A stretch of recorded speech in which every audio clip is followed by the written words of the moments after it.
Well, Mr. President, I started off by saying there's a lot of misinformation out there around this, and I explained it a little bit and then proceeded to hear somebody describe it completely wrong. So let's explain this one more time.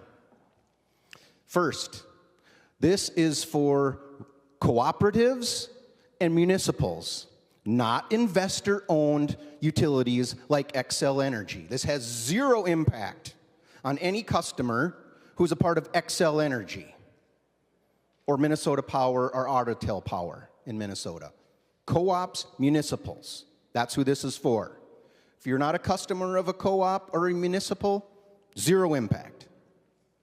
We then heard it explain that when you're producing in the middle of the day right now,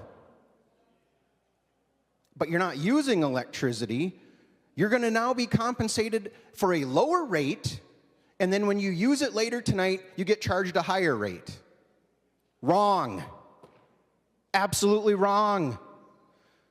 This is aggregated over the course of the year, Mr. President.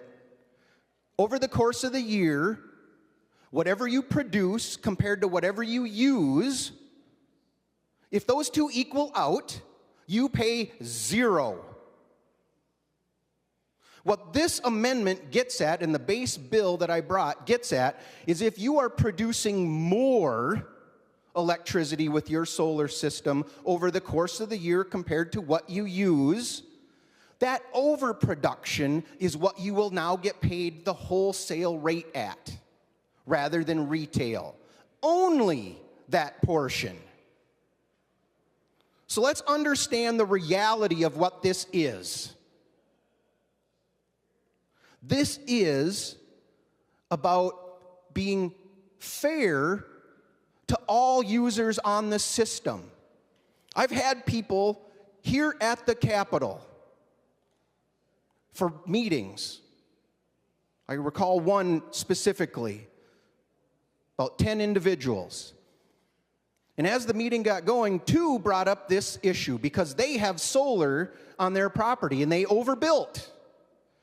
And they literally said, this is a source of revenue for me. Then I explained it to the other 8 in the room, what's happening.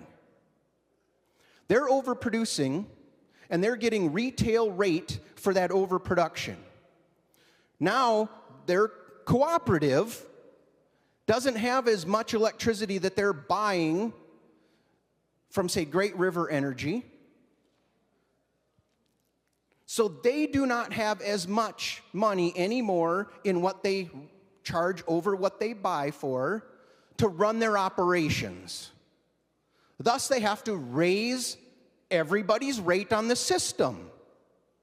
And the funny thing is when you raise the rate on the system, the people who have overbuilt their solar are now getting even more for what they're doing. And these 8 people in the room started looking at the other 2 like, what are you doing to me? This is the right thing to do.